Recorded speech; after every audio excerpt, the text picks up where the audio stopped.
Buenos días, estimados estudiantes, ¿cómo me escuchan?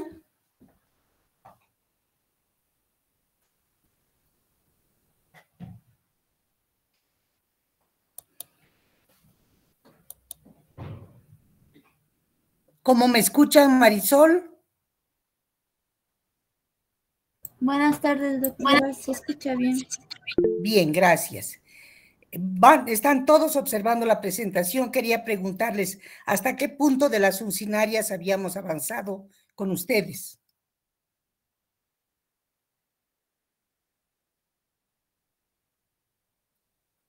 En la clase anterior.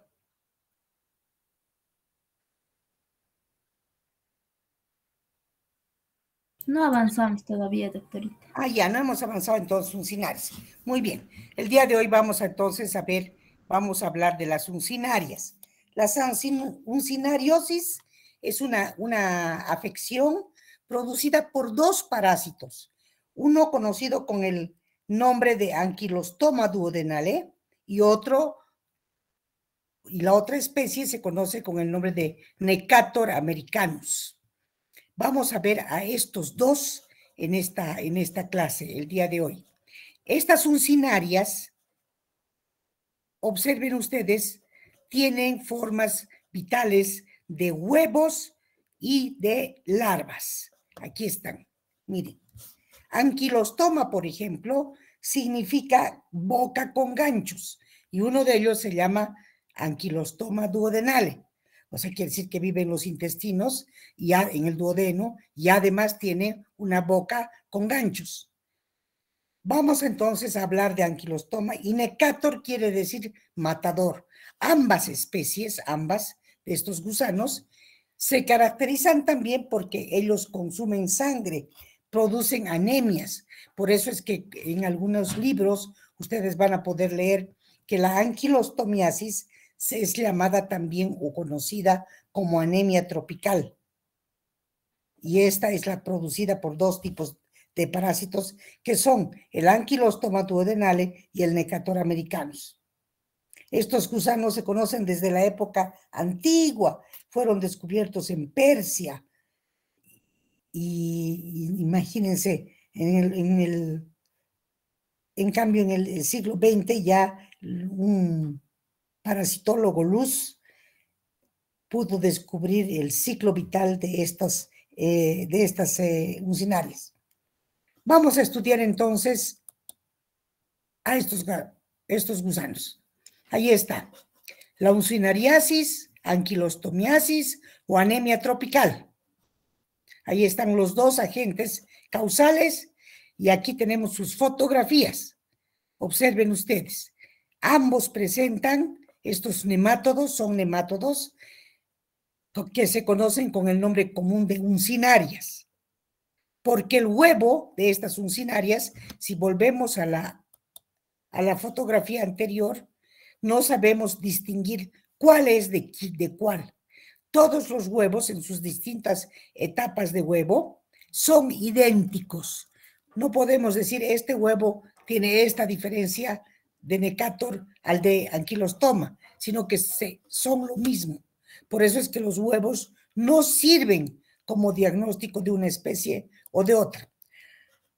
Por eso es que decimos que el huevo es indistinguible entre ellos y que el ciclo de vida y las larvas también son idénticas, pero difieren en el número de dientes de sus bocas y de sus placas que se encuentran en la cápsula bucal y en la bolsa copulatriz del macho.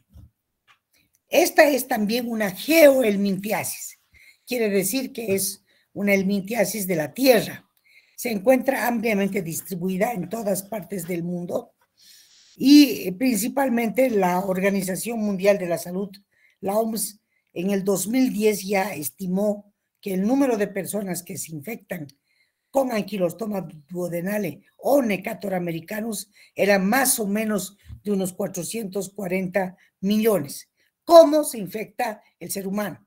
El ser humano, el hombre, se infecta porque estas larvas penetran por la piel bajo la forma de larvas filariformes.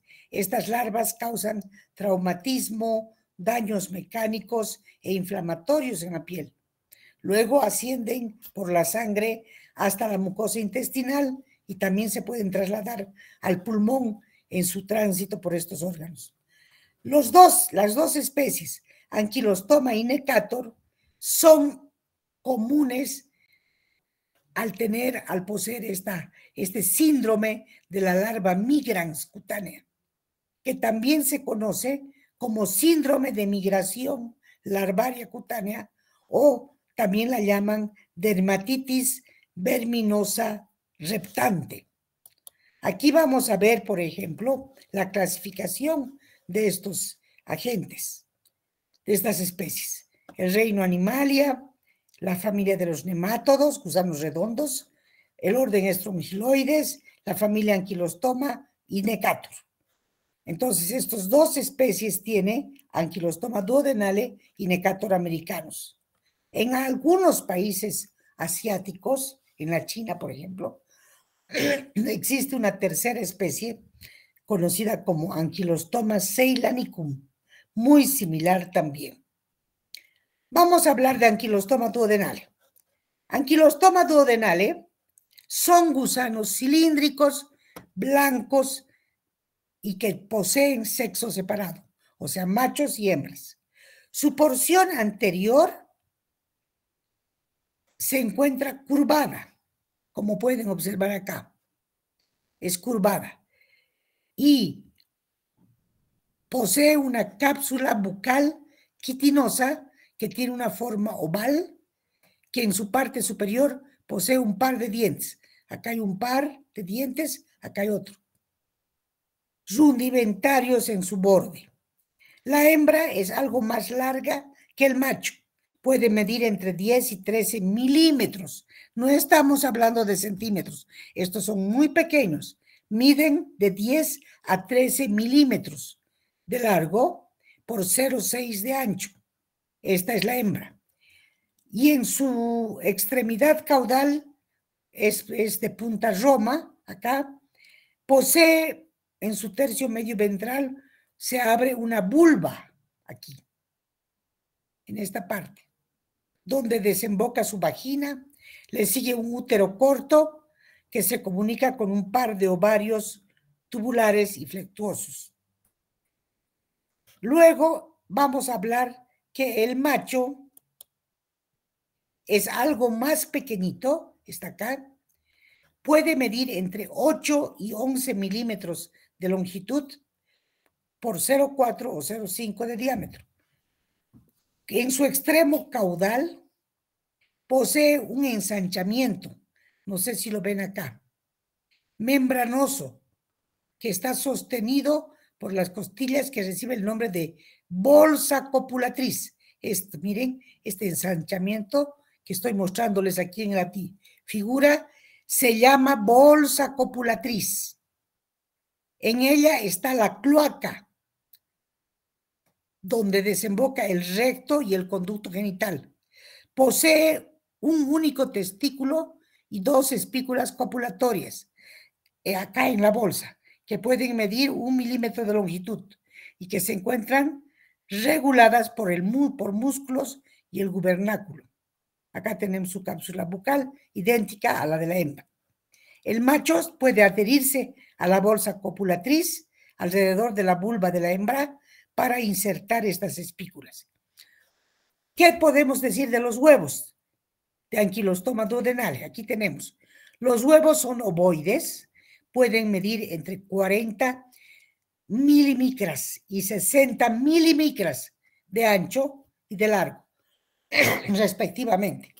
Presentan una cápsula, como miren acá en esta fotografía, hialina, transparente, delgada, que contiene en su interior 4 blastómeros, por lo general. Además de estas características, el gusano conocido como Necator americanus, el otro gusano, también es un gusano cilíndrico, blanquecino o rosado, que en su posterior anterior curvada presenta también hacia la porción dorsal una cápsula bucal pequeña, provista de un par de placas semilunares. Esta es una diferencia, por ejemplo. Cortantes en el borde ventral, o sea, son filosas. Y otro par o dos pares de lancetas triangulares. Las glándulas secretoras o excretoras secretan un anticoagulante que favorece el flujo de sangre hacia el intestino del parásito. Y la contracción del esófago largo actúa como bomba succionadora de sangre. Por eso es que estas especies producen anemia. La hembra es mucho más corta, es más larga, mide tan igual que la anterior, hasta 13 milímetros de longitud por 0,4 de diámetro. Y el macho entre 7 y 9 de largo por 0,3 milímetros de diámetro. Los huevos son idénticos, semejantes a los de Ankylostoma duodenale, aunque ligeramente algo más grandes, pero son indistinguibles. Se parecen muchísimo los de Ankylostoma duodenale con los de Necator americanus. Por eso es que no se puede con un coproparasitológico, si encontramos huevos, no se puede llegar a diferenciar de qué especie se trata. Por eso se tiene que informar. Se observan huevos de uncinarias, nada más. No podemos poner en el análisis que es Ankylostoma duodenale o que es huevo de Necator americanus, porque son indistinguibles. Ahora, ¿cómo es el ciclo vital? Los huevos van a dar origen a las larvas rhabditoides, que pueden medir entre 250 y 300 milímetros de diámetro. Estas larvas, conocidas como rhabditoides, son de cápsula bucal larga y muy estrecha. Las larvas rhabditoides se originan en el segundo estado del parásito, y da lugar luego a las larvas filariformes, que son la forma infectante en la cual la faringe se alarga y la cutícula se desprende y pueden migrar como estos huéspedes hasta alcanzar el tubo digestivo. Vamos a observar entonces a las larvas rhabditoides. Estas son las larvas rhabditoides de la uncinaria. Ahora vamos a ver las larvas filariformes. Son estas otras. Morfológicamente, las filariformes se caracterizan por no tener bulbo esofágico y estar rodeadas de la vaina. Por eso es que se pueden a veces diferenciar las larvas del Ankylostoma de la larva del Necator. Cuando ingresan, ¿cómo comienza el ciclo vital? Estas larvas filariformes, bajo esta forma del segundo estadio, se ponen en contacto con la piel del pie del ser humano. Penetran porque tienen una vaina y están en la tierra, y es una geohelminthiasis, y llegan a alcanzar los vasos sanguíneos de la piel o de las mucosas, en el caso de que puedan haber sido ingeridas en verduras mal lavadas, etc. Pero por vía sanguínea, estas que han ingresado por la piel llegan hasta la circulación pulmonar, luego atraviesan los alveolos pulmonares. En este pasaje sanguíneo, la larva va a mudar a larvas de tercer y de cuarto y de quinto estadio evolutivo hasta poder alcanzar la forma de larva juvenil, la que ha de ser tragada, deglutida, y va a alcanzar de esta manera el intestino. Y ahí va a habitar el Necator o el Ankylostoma adulto. Este pasaje por la vía sanguínea se llama ciclo de luz. Ciclo de luz. Luz fue el parasitólogo que descubrió o describió este ciclo vital. Y este ciclo vital o ciclo de luz, llamado ciclo de luz, puede llegar a durar entre 3 y 4 semanas, donde la larva muda 4 veces. Bien, eso es importante. Ahora, nuevamente pasan después a las heces y obviamente son eliminadas por las heces de los seres humanos. Los parásitos, tanto el Ankylostoma duodenale como el Necator americanus, pertenecen a esta familia, y el Ankylostoma ceylanicum, que puede existir en otros países como de Asia, también pueden afectar a los seres humanos, mientras que Ankylostoma brasiliensis, solamente, que es otra especie similar, parasita a los perros y a los gatos, y Ankylostoma caninum también a los perros. Estas son las lesiones en la piel que pueden ocasionar cuando entran las larvas filariformes, penetran a los pies. Esta es la larva migrans o larva migrante cutánea. En el sitio en el que ha penetrado, mire, penetran y hacen como estos caminos. Luego se adhieren a la mucosa del hombre con sus cápsulas bucales, con esos dientes que han observado, se alimentan de la sangre que ingieren y de los restos de tejido.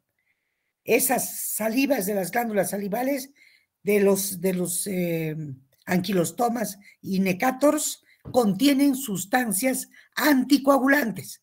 Por eso les permite evitar que la sangre coagule. Y de ahí, cuando se movilizan a otro lugar del intestino, dejan pequeñas úlceras sangrantes. Se cree que cada una de estas larvas puede consumir entre 0,25 y 0,3 mililitros de sangre por día. Imagínense. Por eso es que provocan anemia. Ahí está todo. Nosotros en Latinoamérica tenemos, en parte, en las regiones tropicales, a las funcionarias, y obviamente en la región de Sudamérica, el Brasil, Venezuela, Colombia, Argentina, aparte, todo está ampliamente diseminadas las funcionarias. Porque principalmente estas pueden vivir en áreas rurales, hemos dicho, donde hay mucho cultivo de café, caña de azúcar, cocoteros, y hay mucha deficiencia de control sanitario también. Ahí está el ciclo evolutivo para que ustedes vean. Aquí comienza el ciclo. La larva filariforme va a penetrar a la piel. Esta es la larva filariforme. Esta larva filariforme va a alcanzar el torrente sanguíneo y luego va a viajar se va a transportar hacia los pulmones. Y finalmente va a llegar la larva en este tránsito, en este ciclo de luz que va a realizar. Primero, como larva filariforme, va a pasar al segundo estadio, larva rhabditoide, luego la larva rhabditoide huevos, o los huevos en las que son eliminados en las heces fecales, pasan primero a larvas rhabditoides, de larvas rhabditoides a larvas filariformes, ingresan a los pies y obviamente para seguir el ciclo vital hasta el tubo digestivo, hasta el intestino delgado. Pero en todas esas veces ya han mudado estos 3 estadios. Por eso se dice que se llama ciclo de luz. Ahí está, más explicado todavía. Los huevos van a eclosionar ¿en cuánto tiempo? En 24 a 48 horas. Van a dejar en libertad a la larva rhabditoide. La larva rhabditoide va a pasar en 3 días, va a mudar a otra larva, que es la larva filariforme. Esa filariforme va a permanecer viable varias semanas. Esa larva filariforme es la que va a infectar al hombre. Atraviesa la piel sana por los espacios interdigitales entre los dedos de los pies o por cualquier otro sitio que estuviera expuesto. En el oriente generalmente la gente no se coloca a veces calzados, entonces ese es el mayor problema. Penetra por los pies y alcanza los vasos sanguíneos. Desde allá llegan ¿a dónde? Por el torrente circulatorio al corazón, al lado derecho, de allí a los vasos pulmonares, atraviesan la membrana de los alveolos, ascienden por los bronquiolos, a la tráquea, a la laringe y a la epiglotis. Allá son deglutidos hasta alojarse en el duodeno. Y en 5 a 7 semanas alcanzan su estadio sexual maduro para realizar nuevamente cópula y poner los huevos. y cierra en el ciclo biológico. Bien.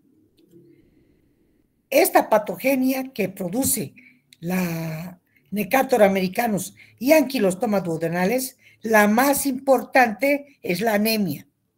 Además, pueden ocasionar también, cuando penetran, dermatitis, edemas en los pies, en las manos, pueden presentar eritema, enrojecimientos, pápulas, y muchas veces, si se llega a infectar, van a presentar vesículas y pústulas por infección secundaria con otras bacterias.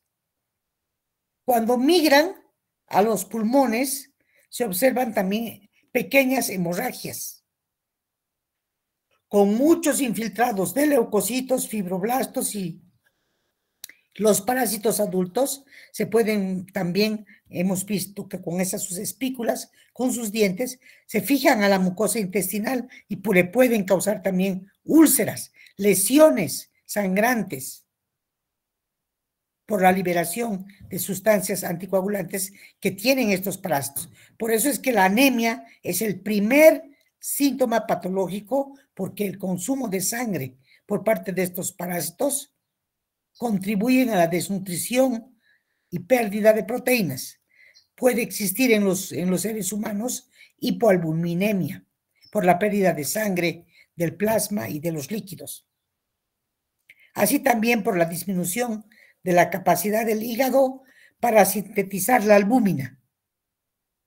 Por eso es que se dice que la pérdida de sangre diaria es de 0.04 mililitros para Necator americanus y 0.20 para Ankylostoma duodenale.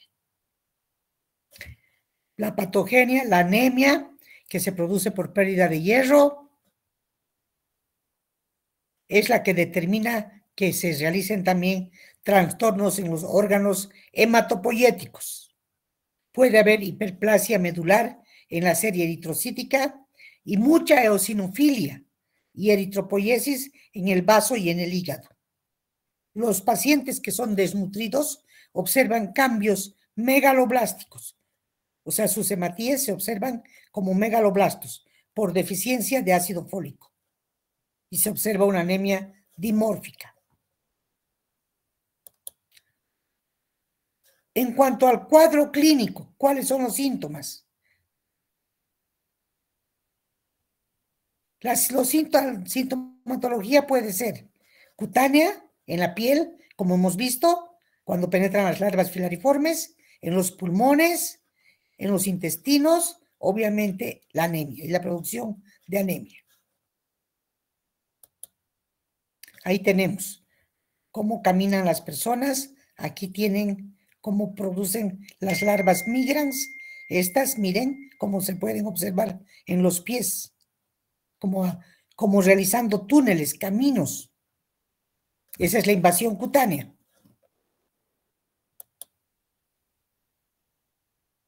La pulmonar, ya saben, la intestinal también. También.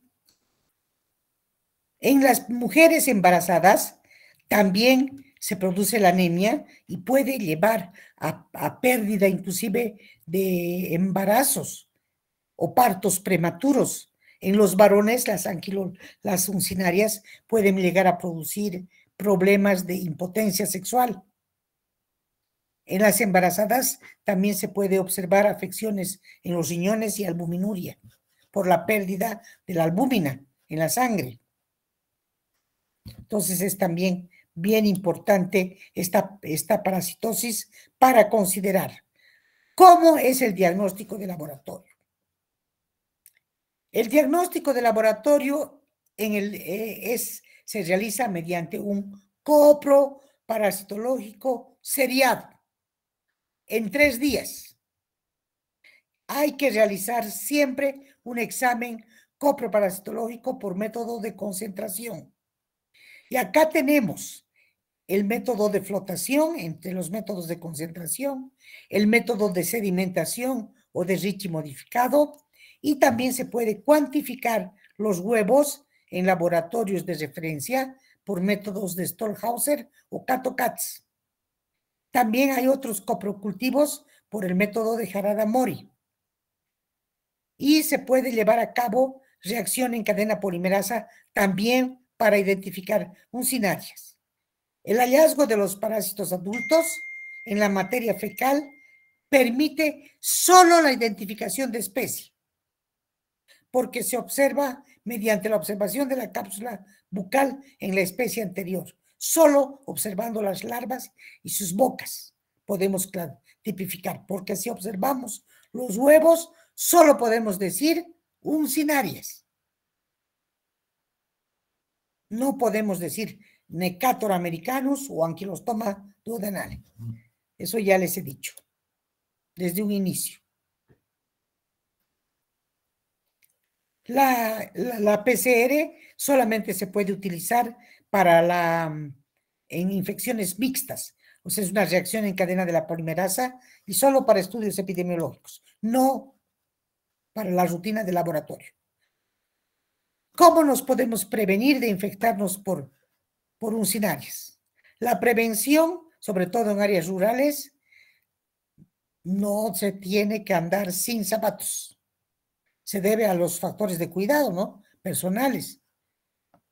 La falta de uso de calzado, la escasa higiene personal y la ausencia de conocimiento sobre la transmisión de enfermedades que aumenta con la posibilidad de andar descalzos. Ahora bien, es importante también tener medidas de mejoramiento del nivel de vida, como el uso de letrinas, el uso de zapatos, el saneamiento ambiental y la educación sanitaria.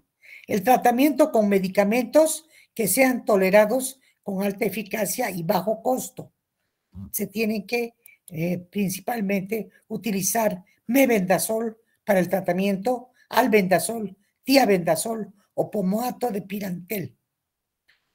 Todas estas drogas, estos fármacos, sirven para tratar las uncinariasis. El mebendazol de 20 miligramos día por 3 días. Esas son las dosis. El albendazol es la dosis recomendada para adultos y niños, es igual. Una única dosis de 400 miligramos por vía oral. Otro derivado de los imidazoles, ¿no? El tiabendazol con dosis recomendada en adultos y niños de 50 miligramos por kilo de peso por día durante 3 días. Y el pamoato de pirantel también en dosis única, 20 miligramos por kilogramo por día. Con esto habríamos terminado de estudiar este importante género de las uncinarias. Ahora vamos a ver entonces si alguien no ha entendido alguna cosa, preguntas, voy a sacar un screenshot de los que asisten. Las notas están muy buenas en algunos casos y en otros muy bajos. Bien. Preguntas. ¿Alguien no ha entendido algo?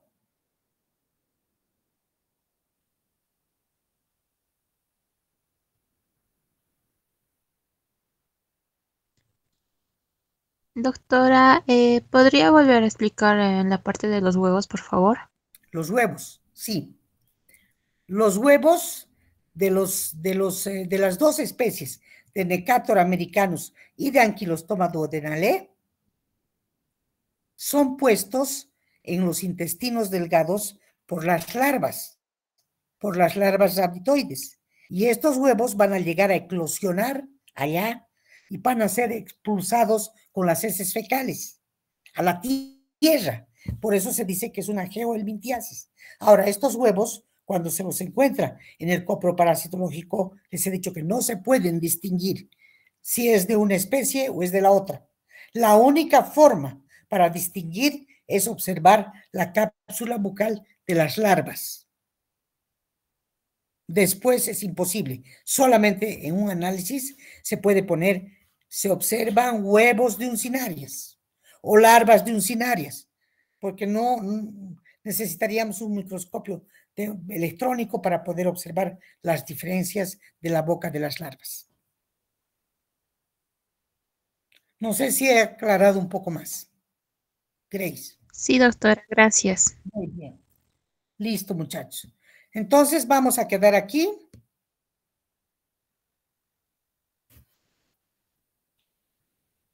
Nos vemos, chicos.